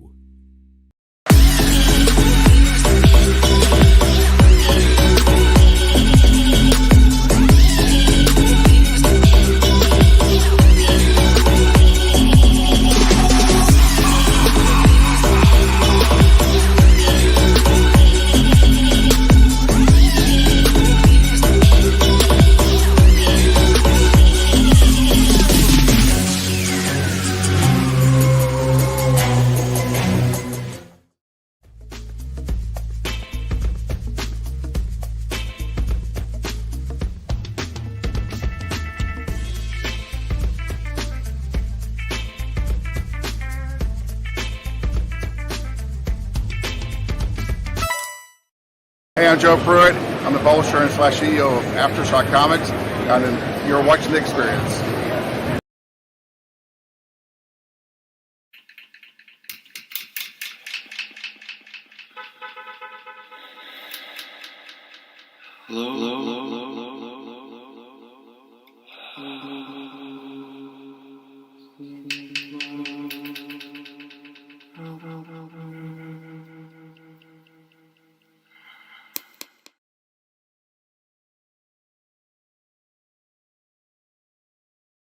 Nah, Neil Adams is kind of. I mean, he's fine. With but, those though, like with the Gil Kane, I feel like with the Gil Kanes and I mean, I know for me, because I'm seeing more work that I wasn't aware of. Yeah. You know what I mean? Neil Adams, I pretty much know everything he did. Okay. I don't know everything he did, but I'm familiar. Right. I mean, there was something dynamic about Gil Kane compositions and Gene Colan compositions. And there's it's funny you say that because Neil Adams has a representational style. I know what you mean, because at first when John Byrne came out with Iron Fist, and he started doing Fantastic Four, John Byrne was God to us. Yeah. Then we had this Hispanic guy, George Perez, yeah. And we were like, no one does it. I mean, so Gene Colan looked a little bit off to us with his angles and it was very expressionistic. And you began to look at what Gene was doing. And especially if he got older. Yeah. Because at one point because he got looser. Right. At one point we just looked at comic books for just the coolest art. When we started looking at the art itself, it was something a whole different thing. No, it's good.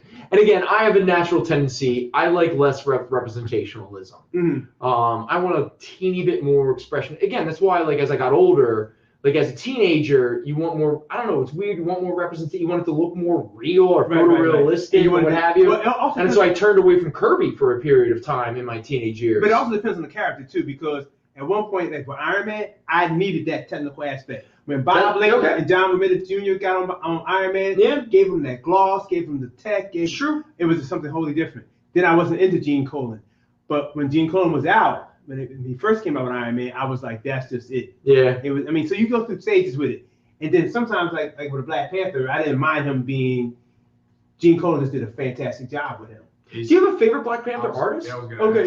Billy Graham.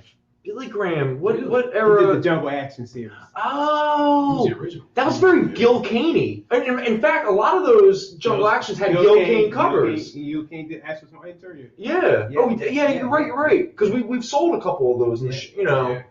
That's kind of again. That's so wild. Yeah. But that whole 70s era, you look at the Killgrave, you look at Deathlock, you look at Black Panther, you look at Shang-Chi. The artwork they put in, the detail they put into the artwork, and then these large splash pages. I miss that. Yeah. I mean, they had. Look at with Master of Kung Fu.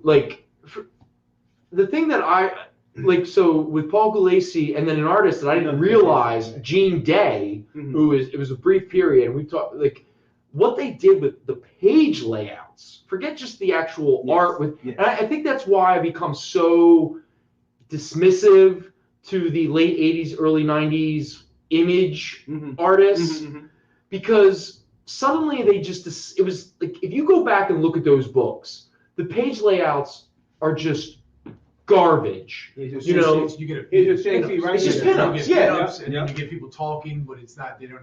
Right. I mean, again, I rag on Liefeld and stuff like that, but one of my biggest issues is just his composition and specifically his page layout compositions. where like he'll have like huge negative space of characters with just all of this empty space just talking, and then he'll shove some action into a really like narrow vertical panel where it feels like everything's falling off the page. And I'm like, why should, like, psychologically, I don't even want to turn the page because I feel like everything just fell out of the comic book, you know? And yet people are like, why are you so mean to him? And I'm like, because, like, he's made more money in this industry than most guys who are dying. Anyway, I'm sorry. But also, comic books had a pacing that was different back then, too. You look at something like this. I mean, show that up to the audience. This is the type. And that was groundbreaking at the time. And not only was it groundbreaking, but he was able to capture a voice for Shang-Chi, and he also gave us that little Bruce Lee thing we wanted to see as well. Well, I mean, it's kind of like where, like, you know who I think in terms of modern does some of the greatest page layouts, and which is why it always sometimes bothers me when people call his art ugly. Frank Quietly.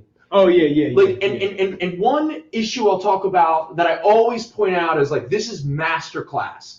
And that is, it's Batman and Robin by Grant Morrison and Frank Quietly. It's issue number 3. And there is a page where a character is attacking Damian. And Damian is sort of like moving out of the way as this character is trying to hit him. And so it's a bunch of like really narrow panels that are kind of, they feel like they're on top of each other. And right as the villain is about to actually punch and smash the wall because Damian gets out of the way, that's when the panel, it's like bam, bam, bam, bam, bam, bam, boom. It just opens up, and it's a still two-dimensional image, and yet I look at that and I feel movement, not just movement, but when Damian gets out of the way and the guy punches through the wall, it feels visceral.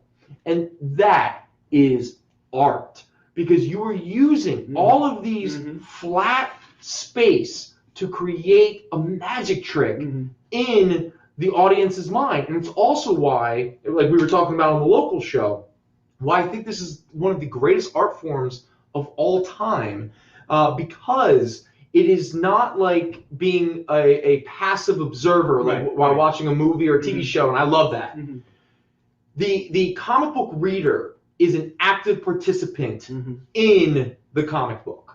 Like, you hope that a masterclass of layout and an artist kind of like leads you and manipulates you, but in the end, where does the real story occur? It's in between the panels. And and with comic books, it's a very singular event, because you get to actually in tune and study that particular scene as long as you want.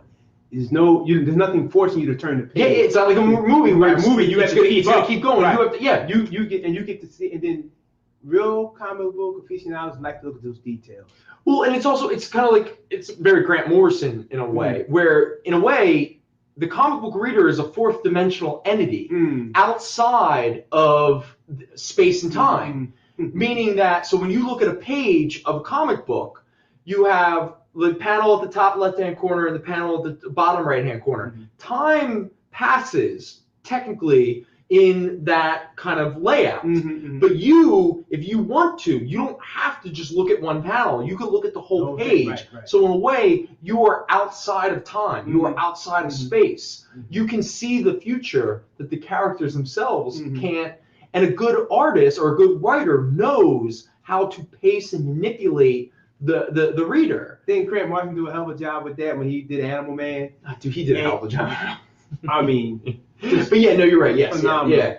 Well, and then he had Animal Man actually asking the artist. It's one of the greatest comic issue of all time. Animal Man number 26, the final Grant Morrison, where he allows Animal Man to meet him, and Grant Morrison tells him, "You're a comic book character," and Buddy Baker, Animal Man, he goes, "Well, no, I am me. I exist." And Morrison's like, "Well, no. I mean, you are a fictional character owned by a corporation, and I'm going to leave the book, and another writer will come on and do whatever they want with you." And Buddy Baker is like, "No, I'm a vegetarian. I'm this, I'm that." And Morrison's like, No. I'm a vegetarian. I just made you that way because I wanted to talk about certain concepts. He's like, for all I know, the next writer might make you an or just like, I love short ribs, rah, rah, rah, rah, you know. And Buddy Baker's like, well, what about my spirit animal? And Morrison's like, no, my cat died while I was writing this book. That was excellent. And I needed to deal with that pain and that grief. And I made it your grief and your pain so you could help me. And I mean, it's such a beautiful existential, treatise in a lot of ways. But with that said, before we run out of time, let's try to sell a couple more books. Shake it off, everybody. Shake it off. Come back with us. Let's make some more poop jokes. So really quickly, because again, this might be the last time we have these books on here. Let's show up these CGC books. Here we go. So really fast, Marvel. JD coming through. We missed you, man. And love Kyle, love Jerry, love everybody. But like, JD, you're man. What was this whole thing about? He's a bot who just watched all of our episodes and he got the algorithm created it. It was so good. You got burned out. Yeah, you got burned. All right, so really fast. Let's just gonna run through these real quick. Marvel Premiere number 1, first appearance of Adam Warlock, not to be confused, because obviously he appeared already. 7.0, this is a $400 book. And then we have, you showed off, Tomb of Dracula, number 28. It is not a key, but it does have a Blade appearance in it. That is a $50 book. I think that's why he Is that why you actually... I was going in first. You got to jump on me. You bastard. You got to jump on me. You're fast, Al. All right. You are jerks because there are times that I openly walked into that and I allowed myself to be the heel. That was not one of them. That was the equivalent of a can you hold this one with Blade after I talk about this one? And he picked Blade for a particular reason. We won't discuss the reason, though. All right, next up we have Avengers number 56. You get a Bucky Barnes appearance, but more importantly, this is still developing the Captain America origin story. This is graded at a 7.5, and it is priced at $80. Would you just kind of put it up here? And thank you so much, bud. So anybody watching too who's interested in anything you see, yeah, please. Always email us. Also, you forgot to mention that. Oh, Black Panther is in it. Yes, you got it. You can give us a call, email us after the fact. Mr. Melendez, I know you know.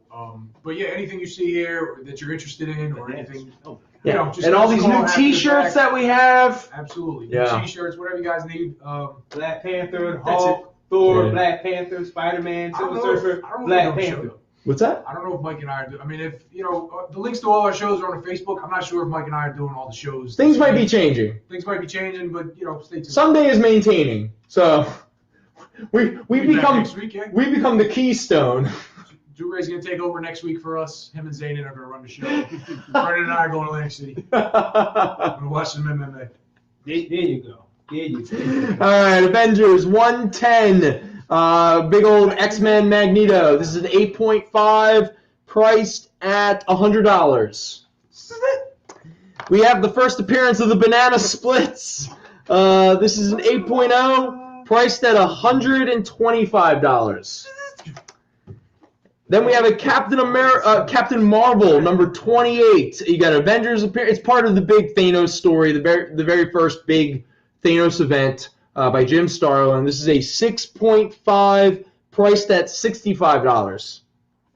And then we have, technically it is the first issue of The Incredible Hulk. Coming out of Tales to Astonish 101, the renumbering, Hulk gets his own series back, and this is Incredible Hulk 102. This is graded at a 4.5, priced at $250. You do Hulk, Rick? Yeah, I love Hulk. Yeah. Her trim artwork and you go back to the yeah. All right, and now we have Silver Surfer number 8, graded at 8.5. First appearance of the Flying Dutchman. You get a Mephisto appearance. Again, I said 8.5, priced at $125. And then we get X-Men number 26, the first appearance of El Tigre, graded at a 6.5. This is priced at $80. Jack Kirby and Stan Lee cameo, Sentinel's appearance, but this is part of the Chris Claremont, Dave Cockrum's, the early run. X-Men number 98, a 9.0, priced at $150. Now, this is actually a big key, and it might become even more relevant later. Are you serious? This is X-Men 107 from 1977. This is an 8.5. It is the first appearance of the Starjammers. It is the first appearance of the Shi'ar Imperial Guard. And it is the first appearance of Gladiator. This is an 8.5 priced at $325. And last but not least, X-Men 136, the penultimate chapter of the Dark Phoenix saga. This is graded at a 9.2 and priced at $80. All right, there we go. Now, how much time do we have? Okay, so we have a few more minutes. So where were those DC, those All-Star comics that just came off the top? I'm sorry. No, it's okay. It's okay. It's just it's probably the back end. So let's just go through them, and then we'll say goodbye to everybody. All right? Okay, so if you have any comments, please chime in. But I'm going to just say, all right, so here is, we'll start from the beginning. And I'm just going to kind of hand them off to you. You can just kind of throw them. Don't worry about it.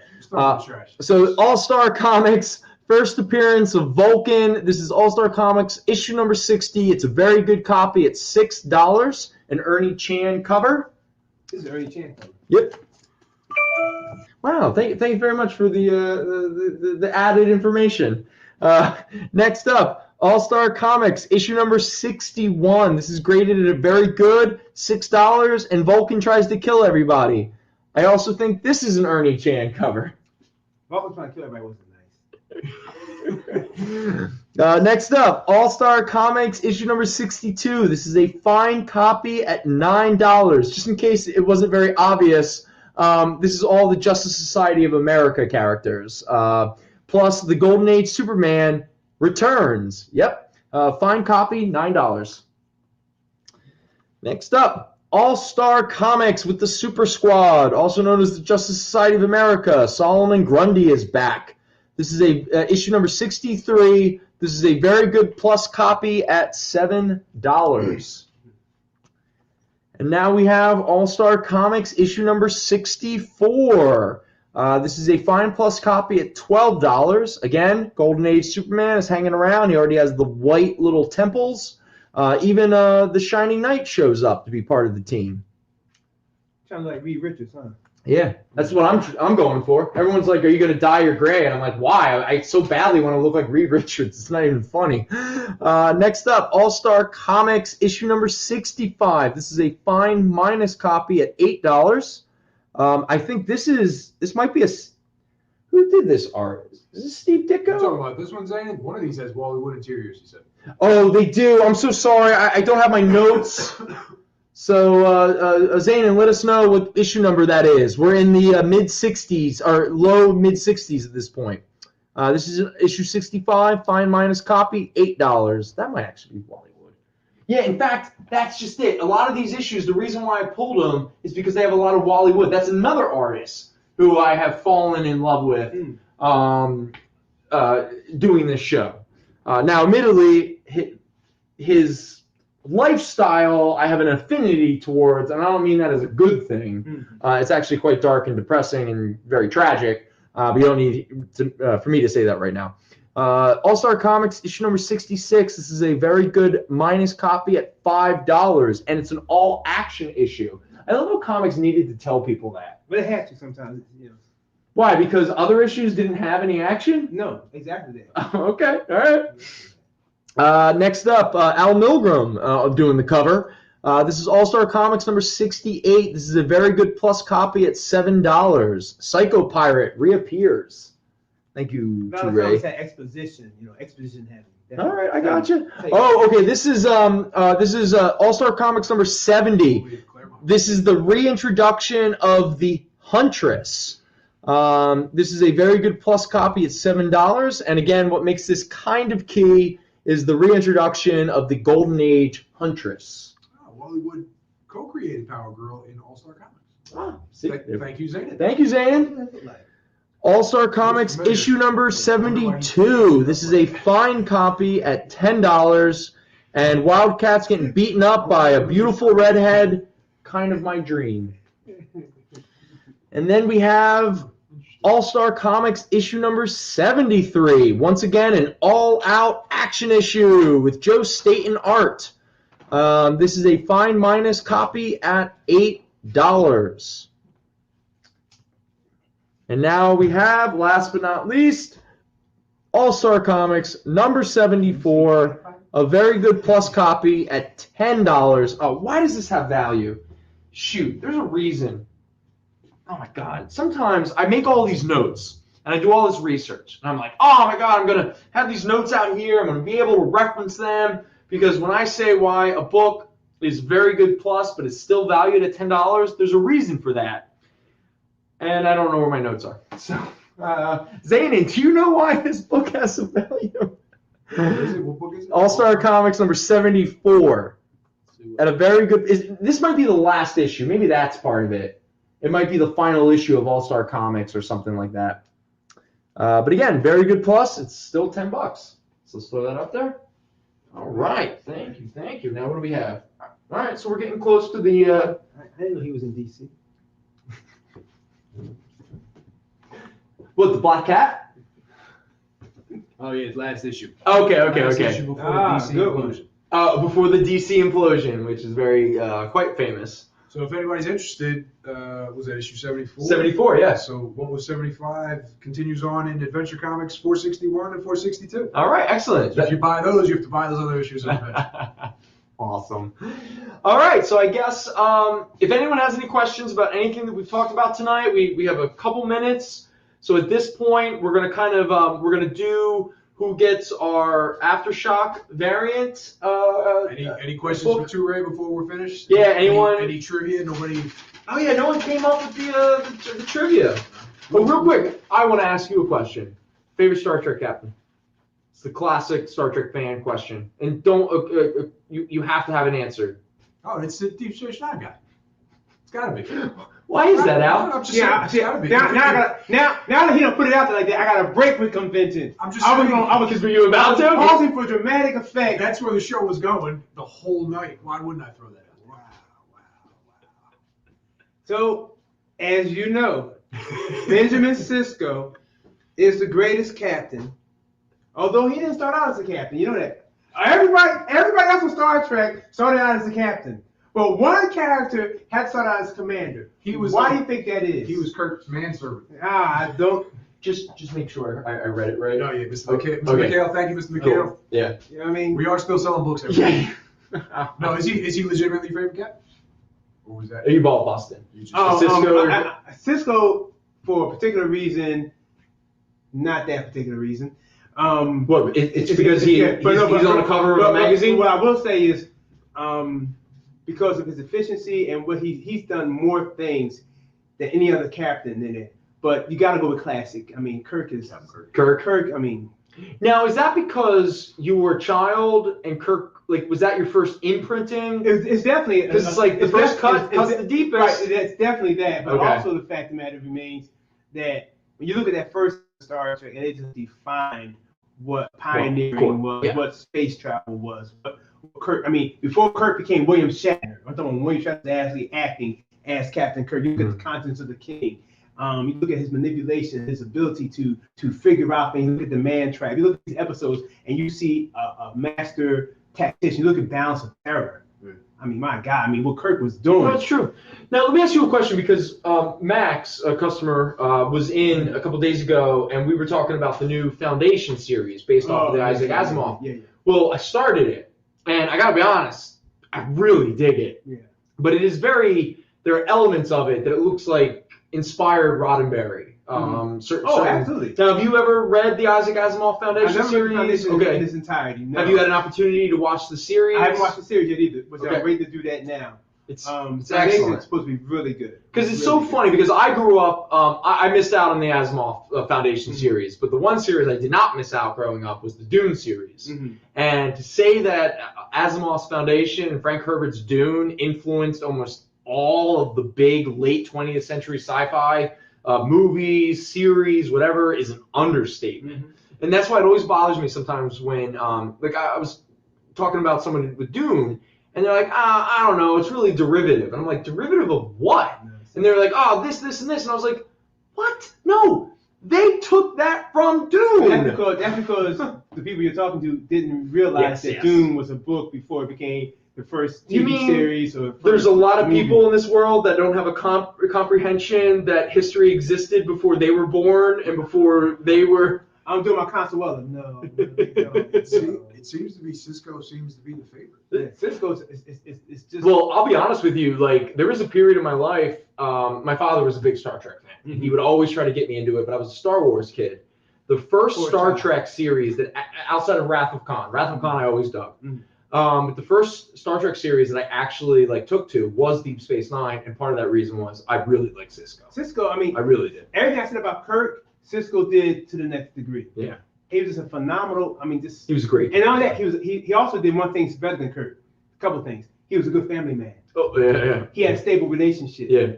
And he understood duty to the point of sacrifice. And he was also a spiritual person. Yes, he was he was a good writer. He was based on his prophet. Yes. I mean, did you know? And I didn't know this. I saw Ty recently, and he was telling me that I guess across the board, everybody who's played a captain on Star Trek has had personal relationships crumble because of their it's notorious, divorce, separations, all kinds of stuff. It's because the show takes up so much of their time. So I didn't realize that, but pretty much everybody has had some kind of relationship suffer. Well, that's what happens when you have a great show and you sacrifice for your art. Now, in Star Wars, you don't have that problem. I mean, you get to go home. They just do those. Simple. They throw another one out every year. Heavy. Not story be damned. Just 5 million ships, just CGI it, and that's it. It's a video game on screen. Well, with that said, Ture, do you want to pick out who is going to win? Okay. Who is going to win? There's a lot of names in that hat right now. I feel all three of them. All right. We have, drum roll please, Al.